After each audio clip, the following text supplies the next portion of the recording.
Loving and Heavenly Father, ప్రేమగల పరలోకపు తండ్రి, thank you Lord for giving us this opportunity. మాకు ఈ అవకాశాన్ని ఇచ్చినందుకు మీకు కృతజ్ఞతలు.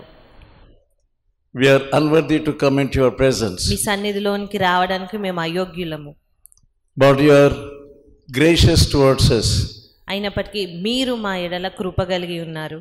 Lord, let your spirit come and touch us. ప్రభువా, మీ ఆత్మ మమ్మల్ని తాకనివ్వండి. In Jesus' holy name I pray. యేసు పరిశుద్ధ నామమున ప్రార్థిస్తున్నాను తండ్రి. Amen. Amen. Let us turn to the second epistle of John. యోహాను రాసిన 2వ పత్రిక First verse. మొదటి వచనం. పెద్దనైన నేను ఏర్పరచబడినదైన అమ్మగారికిని ఆమె పిల్లలకును శుభమని చెప్పి రాయినది. నేను మాత్రమే గాక సత్యము ఎరిగిన వారందరూ మనలో నిలుచుచు మనతో ఎల్లప్పుడూ ఉండు సత్యమును బట్టి మిమ్మును నిజముగా ప్రేమించుచున్నాము. Here John is introducing himself. ఇక్కడ యోహాను తన్ను తాను పరిచయం చేసుకుంటున్నాడు. ఒక పెద్దగా పరిచయం చేసుకుంటున్నాడు. He is Apostle John. పత్రిక రాసిన యోహాను అపోస్తలుడైనటువంటి యోహాను, శిష్యులలో He did not say I am Apostle John. కానీ ఇక్కడ అతను నేను అపోస్తలుడనైన యోహానును అని చెప్పడం లేదు గాని He is so humble. అతను ఎంతో దీనుడుగా ఉన్నాడు. No pride in him. అతనిలో ఏ గర్వము లేదు. So pride is bringing you down from your spiritual position. గర్వం అనేది నీ ఆత్మీయ స్థితి నుంచి నిన్ను దిగజారుస్తుంది. He is one of the 12 disciples of Jesus Christ. ఈ యోహాను యేసుక్రీస్తు శిష్యుల 12 మందిలో ఒకతనుగా ఉన్నాడు. He kept his humility. అతడు తన దీనత్వమును అదే రీతిగా కలిగి ఉన్నాడు. If you are humble, మీరు దీనులైనట్టయితే, if you are meek, మీరు సాత్వికులుగా ఉంటే, you will be kept until the end of your life. మీరు దీనులుగానే ఉన్నట్టయితే మీ జీవితాంతము వరకు కూడా మీరు కాపాడబడతారు. Our Lord Jesus is meek. మన ప్రభువైన యేసుక్రీస్తు దీనులుగా ఉన్నారు. What is meekness? సాత్వికం అంటే ఏంటి? To have strength to be humble. దీనులుగా ఉండడానికి కావలసిన శక్తిని కలిగి ఉండడమే సాత్వికము. It's a backbone of spirituality. ఆత్మీయ స్థితికి వెన్నుముక సాత్వికము. So many people are found bent spiritually. కానీ చాలా మందిని చూసినట్టయితే ఆత్మీయంగా వంగిపోయిన స్థితిలో ఉంటున్నారు. It is called hunchback.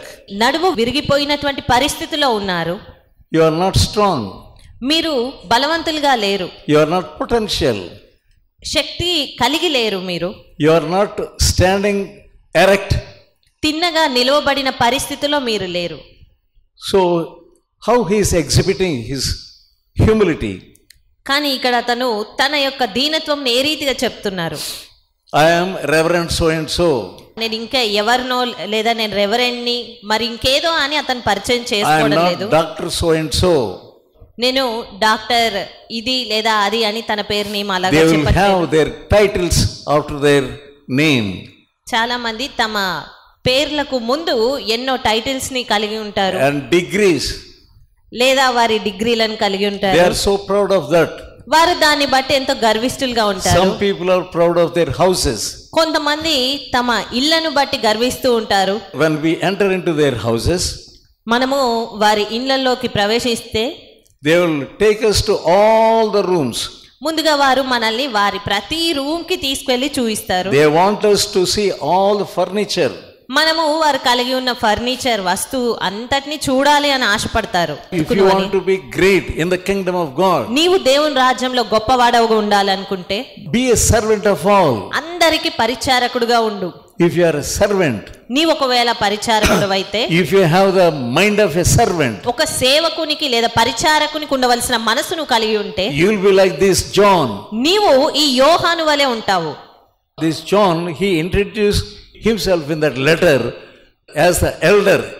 ఈ యోహాను అతను రాస్తున్న ఈ పత్రికలో మనం చూసినట్టయితే అతడు తన్ను తాను కేవలం నేను పెద్దను మాత్రమే అన్నట్టుగా పరిచయం చేసుకుంటున్నాడు. Not the apostle. అంతేగాని నేను అపోస్తలుడును అని పరిచయం చేసుకోవట్లేదు. And to whom he was writing that letter? అదే రీతిగా ఎవరికి మరి ఆ ఉత్తరం రాస్తున్నాడు? To the elect and chosen one lady and the children. ఆ ఉత్తరాన్ని ఏర్పరచబడినదైన అమ్మగారికిని ఆమె పిల్లలకును అని చెప్పబడింది, వారికి రాస్తున్నాడు. She was a lady, she was a feminine gender. ఆమె ఒక స్త్రీగా ఉంది ఇక్కడ. Many people say women should not do the work of God or preach. చాలా మంది స్త్రీలు దేవుని వాక్యం చెప్పకూడదు, దేవుని సేవ చేయకూడదు అని చెప్తూ ఉంటారు. But our sisters here, కానీ ఇక్కడ మన సహోదరులు, they go to the nook and corner. వారు ప్రతి మూల ప్రదేశాలకు వెళ్ళి They will do the work of God. వారు దేవుని పని జరిగిస్తూ ఉంటారు. Here a lady was having a fellowship at her home. ఇక్కడ చూసినట్టయితే ఒక స్త్రీ ఆమె తమ ఇంటిలో ఒక సంఘం కలిగి ఉన్నటువంటిదిగా మనం చూస్తున్నాము. Many brave women were there in the Bible. బైబిల్లో చూసినట్టయితే ఎంతో మంది ధైర్యశాలి అయినటువంటి స్త్రీలను మనం చూడగలుగుతాము. Deborah was a brave woman. Deborah ఒక ధైర్యవంతురాలైనటువంటి స్త్రీ. She fought the wars. ఆమె యుద్ధాలు చేసింది. When you read the word of God, you can know that.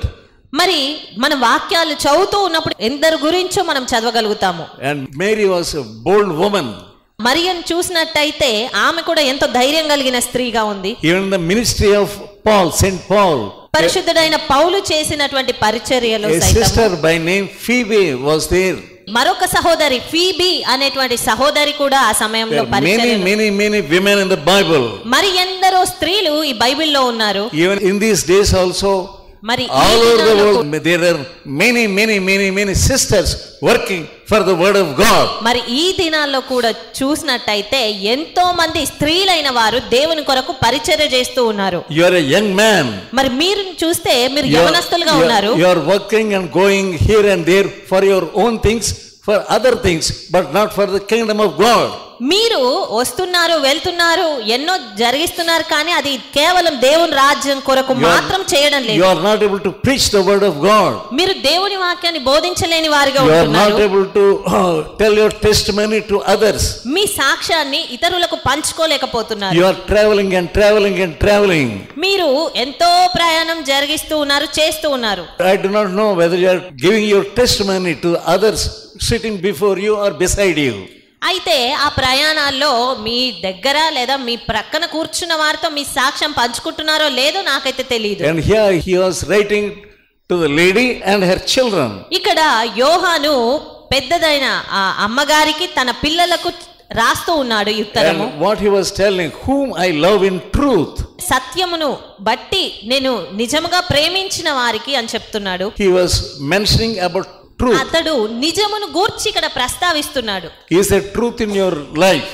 మరి నీ జీవితంలో నిజము అనేది ఉందా? Many people do not have truth in their life. చాలా మంది జీవితాల్లో నిజము లేదా సత్యం అనేది ఉండదు. They are pretending. వారు కేవలం నటిస్తూనే ఉంటారు. There was a servant for the man of God, Elisha.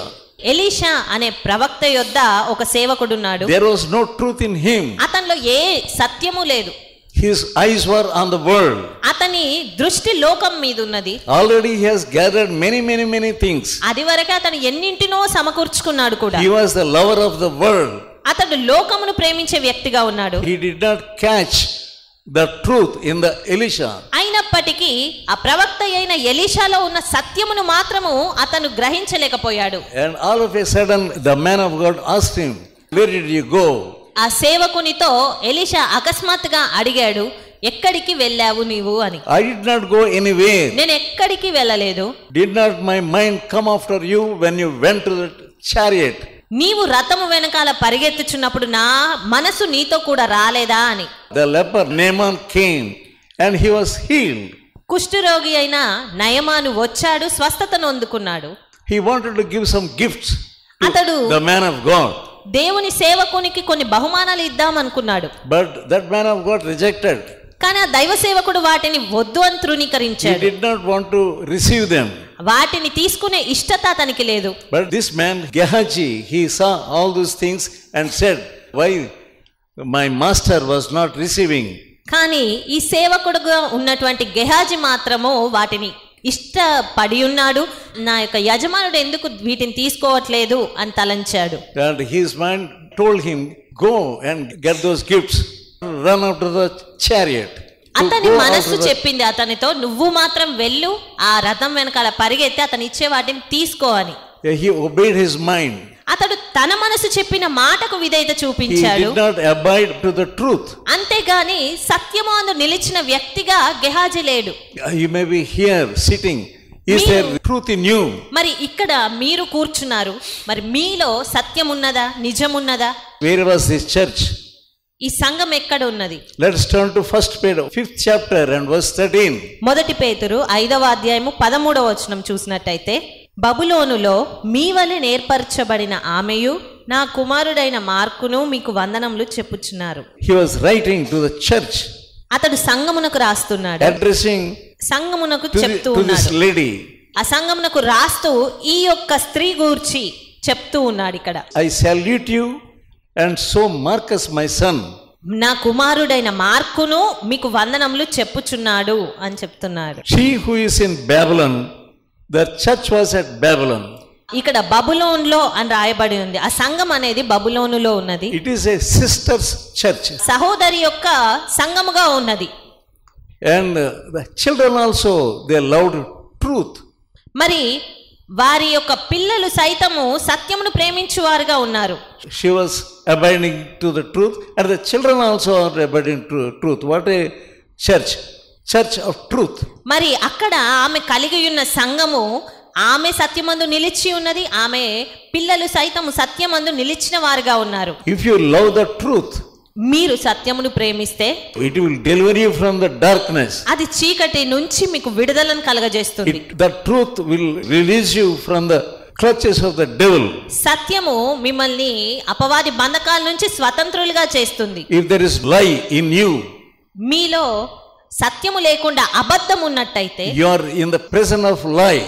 మీరు ఆ యొక్క అబద్ధము అనేటువంటి చెరసాలలో ఉన్నట్టు. But if you receive truth in you, కానీ సత్యమును మీరు అంగీకరించినట్టయితే, that truth will release you from that prison. ఆ సత్యమే మిమ్మల్ని చెరసాల నుంచి విడుదల So చేయగలుగుతుంది. love the truth, love the truth. కాబట్టి సత్యమును ప్రేమించండి. Ephesians chapter 1 and verse 13. ఎఫెసీయులకు రాసిన పత్రిక 1వ అధ్యాయము 13వ వచనము. Truth is the word of God. సత్యము దేవుని వాక్యమై ఉన్నది. The truth refers to the gospel. సువార్త అనగా అది సత్యముతో ఉన్నది. When somebody comes to your house, ఎవరైనా మీ ఇంటికి వచ్చినట్టయితే, you are not happy about a particular person. ఎవరో ఒక వ్యక్తిని బట్టి మీరు అంత సంతోషంగా లేరు. That person comes and stands at the gate. ఒకవేళ ఆ వ్యక్తే వచ్చి మీ ఇంటి ముందర గేట్ దగ్గర నించుంటే, Suppose if you have children, ఒకవేళ పిల్లలుంటే, you tell your child, మీరు అప్పుడు మీ పిల్లలతో చెప్తారు, you tell him, our father is not in the house. ఆ వచ్చిన వ్యక్తితో మీ పిల్లలను పంపించి మా తండ్రి ఇంటిలో లేడు అని చెప్పు అని చెప్తారు. Just 1 hour before he went away somewhere. ఒక గంట క్రితమే మా తండ్రి ఎక్కడికో వెళ్ళిపోయారు. What are you teaching your children? అలా చెప్తున్నారు అంటే మీరు మీ పిల్లలకి ఏం బోధిస్తున్నట్టు? You are preparing liars. మీరు అబద్ధికులను తయారు చేస్తున్నట్టు. Many mothers, they make liars. చాలా మంది తల్లులు అబద్ధికులను సృష్టిస్తూ ఉన్నారు. They are watching you. నీ పిల్లలు నిన్ను గమనిస్తున్నారు. That's why there is no harmony in your house. అందు నిమిత్తమే మీ ఇంటిలో ఎలాంటి నెమ్మది లేదు. You open your heart and confess. నీవు నీ హృదయము తెరిచి ఒప్పుకో. Jesus is truth. యేసుక్రీస్తు సత్యమై ఉన్నారు. Pontius Pilate. పొంతి పిలాతు. John 14th and verse 6. యోహాను సువార్త 14వ అధ్యాయము 6వ వచనము. What did Jesus say? అక్కడ యేసుక్రీస్తు, నేనే మార్గమును సత్యమును జీవమును, నా ద్వారానే తప్ప ఎవడును తండ్రి యొద్దకు రాడు. He said, I am truth. ఇక్కడ యేసుక్రీస్తు నేను సత్యమును అని చెప్తున్నారు. Again turn to John 18. అదే రీతిగా యోహాను సువార్త 18వ అధ్యాయం చూసినట్టయితే verse 37.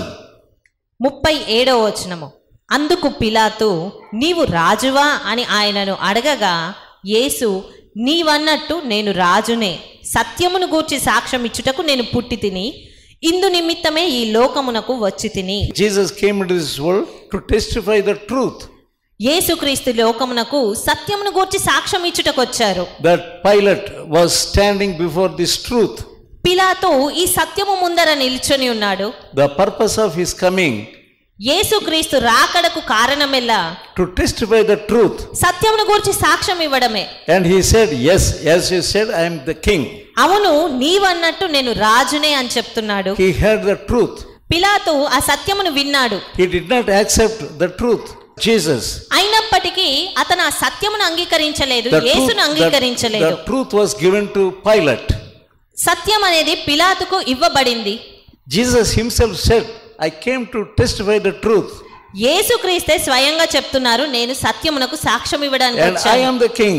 నేను రాజునే అని చెప్పాడు. My kingdom is different from the kingdom of this world. ఈ లోక సంబంధమైనది కాదు నా రాజ్యము, అది వేరేది అని చెప్పారు. So if he is a honest governor, ఒకవేళ ఈ పిలాతే గనక ఒక సత్యవంతుడైనటువంటి అధిపతిగా ఉన్నట్టయితే, at the cross we see two thieves hanging either side.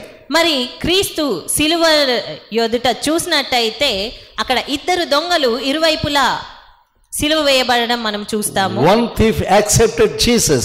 ఒక దొంగ యేసును అంగీకరించాడు. Oh Jesus, when you come with your kingdom, please accept me. యేసు, నీవు నీ రాజ్యముతో వచ్చినప్పుడు నన్ను జ్ఞాపకం చేసుకో అని చెప్పాడు. Though he was a governor, he did not have that spiritual wisdom. మరి ఇక్కడ పిలాతు అధిపతిగా ఉన్నప్పటికీ, అతనికి చెప్పబడినప్పటికీ అతనికి ఆత్మీయ జ్ఞానము లేదు. That thief had the wisdom of God by humbling himself. అతడు తన్ను తాను తగ్గించుకొనుటను బట్టి ఆ దొంగ జ్ఞానమును సంపాదించుకున్నాడు. This man, being a governor, he did not have that wisdom which the thief had. కానీ ఇక్కడ ఈ అధిపతిగా ఉన్న పిలాతు మాత్రము ఆ దొంగకున్న జ్ఞానము గ్రహింపును సైతము కలిగి లేడు. He was saved. ఆ దొంగ రక్షించబడ్డాడు. Now what will he say, this Pilate in hellfire? ఈ యొక్క పిలాతు ఏమని చెప్తూ ఉంటాడు Though I was given great chance at that time, he will say, I did not accept Jesus. ఆ పిలాతు ఒకవేళ నరకాగ్నిలో తన్ను గూర్చి తాను ఇలా చెప్పుకొని ఉండొచ్చు, నాకు మంచి అవకాశం ఇవ్వబడ్డా నేను అంగీకరించలేదు యేసును. Because of the people, he could not take and receive Jesus. కేవలం అతను ప్రజల కొరకు లేదా ప్రజల మెప్పు కొరకు యేసును అంగీకరించలేదు. If I accept Jesus, నేను యేసును అంగీకరిస్తే what these people will do? ప్రజలందరూ ఏం చేస్తారు? I cannot bear that shame. మరి ఆ మార్పును నేను భరించలేను. You are a hypocrite before your family. నీ కుటుంబం ముందర నీవు ఒక వేషధారివి. What my family members will think of me? నా కుటుంబ సభ్యులు నా గురించి ఏమని తలస్తారు? Have the mind of that thief beside Jesus on the cross. యేసుక్రీస్తు సిలువకు ఆ ప్రక్కన వేయబడిన ఆ దొంగ మనసునైనా మీరు కలిగి ఉండాలి. Accept the truth before your family. మీ కుటుంబం ముందర యేసును సత్యమును అంగీకరించండి. Accept the truth as you are. మీరు ఏ రీతిగా ఉన్నారో అదే రీతిగా You అంగీకరించండి. are hiding sin కానీ మీరు మాత్రము పాపమును and దాచిపెడుతున్నారు. pretending as you are a holiest person, పరిశుద్ధమైన వ్యక్తులుగా నటిస్తున్నారు. as a righteous person, ఒక నీతిమంతులుగా నటిస్తున్నారు. as an elder. ఒక పెద్దగా మీరు వ్యవహరిస్తూ ఉన్నారు. Here there is an elder, the lady which had truth in her.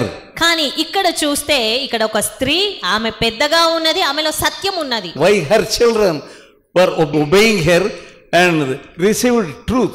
మరి ఎందుకు ఆమె పిల్లలు సైతము సత్యమును They అంగీకరించగలిగారు? saw the example from this lady. ఎందుకు అంగీకరించారంటే ఆ స్త్రీలో ఉన్నటువంటి మాదిరిని తన పిల్లలు చూశారు Your గనుక. sons are not watching any example in you. నీ కుమారులు నీలో ఎలాంటి మాదిరిని You may చూడలేకపోతున్నారు. be praying and reading the word of God, నీవు ఒకవేళ ప్రార్థిస్తున్నావేమో, దేవుని వాక్యం చదువుతున్నావేమో, but your children know that there is no truth in your life. అలా చేసినప్పటికీ నీ పిల్లలకు తెలుసు నీలో సత్యము లేదు అని. But your children also becoming liars and liars. అందును బట్టే నీ పిల్లలు సైతము అబద్ధికులుగా తయారవుతున్నారు. How long you will live in this world? ఎంత కాలము మీరు ఈ లోకంలో జీవిస్తారు అనుకుంటున్నారు? Tonight, if God wants you, will there be truth in you? ఒకవేళ మరి ఈ రాత్రే దేవుడు నిన్ను పిలిచినట్టయితే నీలో సత్యం ఉన్నదా? Repent పశ్చాత్తాపడండి. Truth is always revealed by God only. సత్యము అనేది అన్ని వేళలా దేవుని ద్వారా మాత్రమే బయలుపరచబడుతుంది. If the spirit of truth is in you, దేవుని ఆత్మ మీలో ఉన్నట్టయితే, you will have truth by the spirit of God. దేవుని ఆత్మ సహాయము ద్వారా మీలో సత్యము ఉంటుంది. Jesus will show you who you are. యేసుక్రీస్తు మీరేంటి అనే విషయం మీకు చూపిస్తారు. One day Nathanael was coming towards Jesus. ఒక దినము నతానియేలు యేసు యొద్దకు వచ్చాడు. Jesus immediately told him, you are a true Israelite. వెంటనే యేసుక్రీస్తు వచ్చిన నతానియేలుతో చెప్తున్నాడు, నీవు ఇతడు నిజమైన ఇశ్రాయేలీయుడు అని. What did God tell about you? మరి దేవుడు నిన్ను గూర్చి ఏమని చెప్తున్నాడు? Are you really saved? Are you pretending as you are saved? నీవు నిజంగా రక్షించబడ్డావా లేదా రక్షించబడ్డట్టుగా నటిస్తున్నావా? Psalm 32 and verse 1. కీర్తనలు 32లో అతిక్రమములకు పరిహారము నొందిన వారు ధన్యులు అని వాక్యం అక్కడ చెప్తుంది. You need forgiveness of sins. మరి నీకు నీ యొక్క పాపముల విషయమైనటువంటి క్షమాపణ అవసరమైనది. You may be elder of the church. నీవు సంఘములో సంఘ పెద్దవేమో. So you may be anybody in the church. లేదా సంఘంలో ఎవరివో. What God is telling about you. అయినప్పటికీ దేవుడు నీతో ఏమని చెప్తున్నారు? David knew that mystery. దావీదుకు ఆ మర్మము తెలుసు. And that's why he wrote, blessed is that person whose transgressions were forgiven. అందు నిమిత్తమే దావీదు రాస్తున్నాడు, పాపములకు పరిహారము పొందినవాడు ధన్యుడు అని. Many people, they don't have any testimony. చాలా మందికి ఏ సాక్ష్యము లేదు. Many people pray and pray and pray. They know what to pray and how to pray, and they say, all right, I prayed. It's a humbug. చాలా మంది ప్రార్థిస్తూ ఉంటారు, దినమంతా రాత్రంతా ప్రార్థించాను అంటారు, కానీ వారికి ఏది ప్రార్థించాలి, ఎలా ప్రార్థించాలని చెప్పరు. They cannot say that God has showed me my sins. దేవుడు నా పాపాలు చూపించాడు అని వారు చెప్పలేరు. I was a slave to my mobile. నేను నా మొబైల్ కి బానిసగా ఉన్నాను. I repented for that. నేను దాని విషయమై పశ్చాత్తాపడ్డాను. And God forgave me. దేవుడు నన్ను క్షమించారు. God gave me assurance. దేవుడు నాకు నిర్ధారణ ఇచ్చారు. That he has forgiven my sin. ఆయన నా పాపాలు క్షమించాను అని నిర్ధారణ ఇచ్చాడు. Is there assurance in your heart? అలాంటి నిర్ధారణ నీ హృదయంలో ఉందా? If you are in truth, నీవు సత్యములో ఉంటే, what do we see in 2 John 2వ యోహాను 3rd verse 3వ వచనము, సత్య ప్రేమలు మనయందుండగా తండ్రి అయిన దేవుని యొద్ద నుండి తండ్రి యొక్క కుమారుడగు యేసుక్రీస్తు నొద్ద నుండి కృపయు కనికరమును సమాధానమును మనకు తోడగును. The Father and Jesus, they will give you peace and happiness. యేసుక్రీస్తు నొద్ద నుండి మనకు grace, కృప, కనికరము, సమాధానము వస్తుంది. It is free. అది ఉచితము. Everything, the treasure of God is in Jesus. దేవుని నిధి అంతా కూడా యేసుక్రీస్తులో మనకుంది. This lady and the children also, they received grace and blessing. ఇక్కడున్న ఈ స్త్రీ మరియు ఆమె పిల్లలు దేవుని కృపను పొందుకొని ఉన్నారు. You are hearing the truth now. మరి ఈ సమయంలో నీవు సత్యమును వింటున్నావు. And how he was writing to the lady and the children. మరి ఇక్కడ చూసినట్టయితే అతను ఆ స్త్రీకి వారి పిల్లలకు ఏ రీతిగా రాస్తున్నాడు? 4th verse 4వ వచనము, తండ్రి వలన మనము ఆజ్ఞను పొందిన ప్రకారము నీ పిల్లలలో కొందరు సత్యమును అనుసరించి నడుచుచుండుట కనుగొని బహుగా సంతోషించుచున్నాను. And his servant of God, John, was rejoicing. ఇక్కడ మరి సేవకుడిగా ఉన్న యోహాను సంతోషిస్తూ ఉన్నాడు about this lady and the children. ఈ స్త్రీని బట్టి, తన పిల్లలను బట్టి బహుగా సంతోషిస్తున్నాడు. If you really confess your sins and hate the sinful life, మరి నీవు నిజముగా సత్యమును అంగీకరించి పాపపు జీవితాన్ని అసహించుకున్నట్టయితే you will freely receive grace. నీవు కూడా ఉచితముగా ఆయన కృపను, కనికరమును పొందుకుంటావు. What a blessed time it is. And also the children are also walking in truth. మరి ఇక్కడ చూసినట్టయితే ఆమె మాత్రమే గాక తన పిల్లలు సైతం సత్యంలో నడుచుకొంచున్నారు. After knowing the truth and walking with the truth, the man of God was rejoicing about this lady and the children. వీరు ఆ రీతిగా సత్యమును గ్రహించుటను బట్టి, దాన్ని అనుసరించి నడుచుకొనుటను బట్టి ఈ సేవకుడు ఆమె విషయము, ఆ పిల్లల విషయమై సంతోషిస్తున్నాడు. Let us turn to Revelation. ప్రకటన గ్రంథం చూద్దాము. 22 22వ అధ్యాయము 18th verse.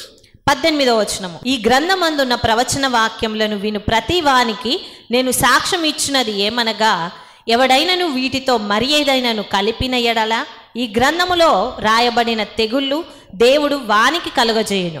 Why do you invite all these pestilences? మరి ఎందుకు నీవు ఈ తెగుళ్ళనన్నిటిని ఆహ్వానిస్తావు? After knowing the truth, సత్యమును ఎరిగిన తర్వాత if you receive not the truth, ఆ సత్యమును do not walk in అంగీకరించకపోతే, the truth, ఆ సత్యమును అనుసరించి నడుచుకోనకపోతే destruction is awaiting you. తెగుళ్ళే నీ కొరకు వేచి ఉన్నాయి. 19th verse. 19వ వచనము.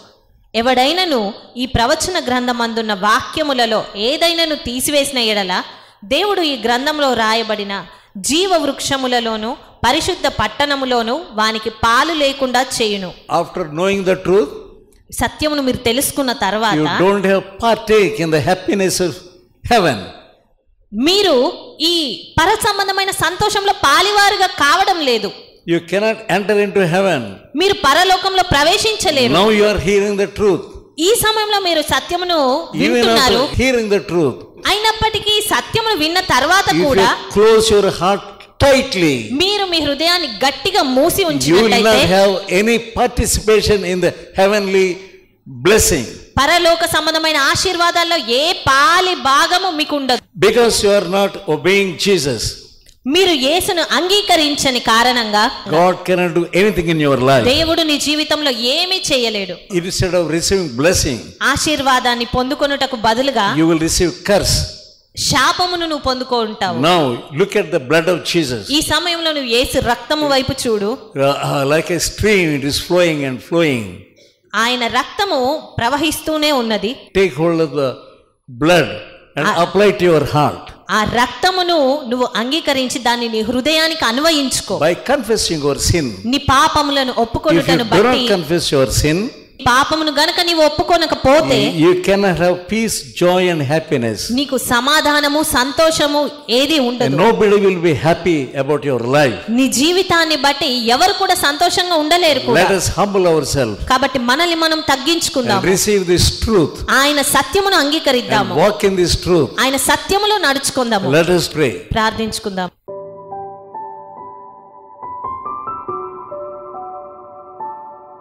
Loving and heavenly Father, ప్రేమగల పరలోకపు తండ్రి, have mercy upon these dear people. ఈ నీ ప్రియులపైన మీరు కృప చూపించి Let them open their hearts. వారి హృదయాలు తెరవబడులాగున సాయం Let చేయండి. them love truth in their hearts. హృదయం అంతటితో సత్యమును ప్రేమించలాగున సహాయం చేయండి. Bless them. వారిని ఆశీర్వదించండి. In Jesus' holy name we pray. యేసు పరిశుద్ధ నామమున ప్రార్థిస్తున్నాము తండ్రి. ఆమేన్. Now may the grace of God, love of the Father and fellowship of the Holy Spirit may rest upon you. Amen. ఓపికతో ఫలించు అనే పుస్తకాన్ని చదివి అనేకులు మేలు పొందుచున్నారు. ప్రతి ఒక్కరూ తప్పక చదవాల్సిన పుస్తకం. ఈ పుస్తకాన్ని చదువుతున్నప్పుడే పరిశుద్ధాత్మ శక్తి బలంగా మీపైన పనిచేస్తుంది. ఈ ఆధ్యాత్మిక పుస్తకం కొరకై వెంటనే మమ్ములను సంప్రదించండి. సమర్పణ పత్రిక. ఈ పత్రిక మిమ్ములను సూక్ష్మంగా పరిశీలించి దైవవాక్యాన్ని అందించి మీ జీవితంలో విశ్వాసం యొక్క అవసరతను తెలియజేస్తుంది. ఈ పత్రిక చదివిన కొందరు రక్షణ పొందడమే కాక దైవ సేవలో కూడా పాల్పొందుచున్నారు. మరెన్నో ఆధ్యాత్మిక పుస్తకములు మీ కొరకు సిద్ధంగా ఉన్నవి. మా చిరునామా బి ముఖర్జీ, సమర్పణ మినిస్ట్రీస్, చిన్నగొలపాలెం, వయా మొగుల్తూరు, పశ్చిమ గోదావరి జిల్లా. Pin code 534281. మా ఫోన్ నంబర్ 9542037489 9390108373.